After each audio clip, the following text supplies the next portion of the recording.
क्या आप हनुमान जी की कुछ अनसुनी कथाएं बता सकते हैं? हनुमान जी से जुड़ी एक कथा वर्तमान समय की है जिससे अधिकतम लोग परिचित नहीं हैं, क्योंकि इसका वर्णन किसी धार्मिक पुस्तक में नहीं है। इस उत्तर द्वारा मैं अपना योगदान दे रहा हूं, जिससे से ज्यादा लोगों को वो दिव्य अवसर प्राप्त हो जो ईश्वर की कृपा से मुझे प्राप्त हुआ। श्रीलंका के जंगल में मातंग आदिवासियों का एक वर्ग रहता है। ये वही मातंग समुदाय है जिनके गुरु मातंग मुनि थे, माता शबरी के गुरु, जिनकी अनुकंपा से माता शबरी को श्री राम के दर्शन हुए थे। राम युग के समाप्त होने पर हनुमान जी अपने प्रभु के वियोग में पृथ्वी पर उन स्थानों को भ्रमण कर रहे थे जहां प्रभु राम ने वनवास के समय अपना समय बिताया था। अंत में हनुमान जी श्रीलंका में मातंग समुदाय के अतिथि बनते हैं।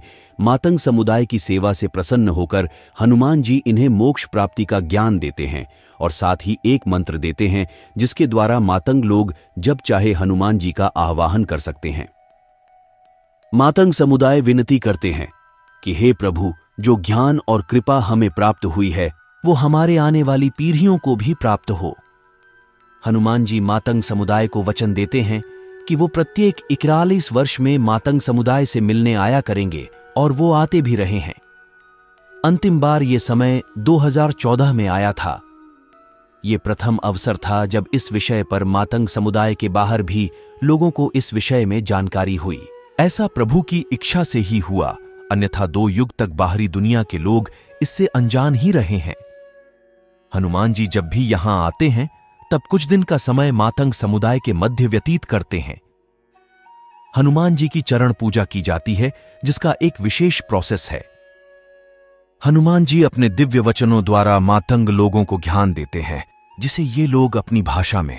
कुछ नियम और प्रतिबद्धता है जिनके कारण मैं उन अध्यायों से जुड़ी बात का विवरण नहीं दे सकता।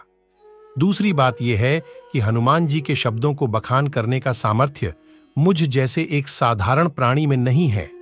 और तीसरा कारण है वर्तमान में अल्प विज्ञान दोष से ग्रसित विचारधारा, जो उन बातों को मजाक भी समझेंगे। आजकल कुत्सित विचारधारा के कारण एक भ्रम फैला है कि लोडी डेचकियां हनुमान जी की पूजा नहीं कर सकते हैं, जिसका खंडन स्वयं हनुमान जी ने किया है उन अध्यायों में। आजकल एंड टीवी पर एक हनुमान जी का शो चालू हुआ है जिसमें मकर ध्वज को उनका पुत्र बताया गया है, और इतना ही नहीं, पिता पुत्र की कहानी भी दिखाई जा रही है जो मात्र कोरी कल्पना है। मकर ध्वज हनुमान जी का पुत्र नहीं था, वो मात्र एक मायावी लीला थी जिसके अर्थ का आज अनर्थ बना दिया गया। उन अध्यायों को PRH कर कोई भी ये जान सकता है बाहरी दुनिया के लोगों ने मातंग समुदाय के सहयोग से एक आश्रम की स्थापना की है जहां निरंतर साधना का कार्य चल रहा है।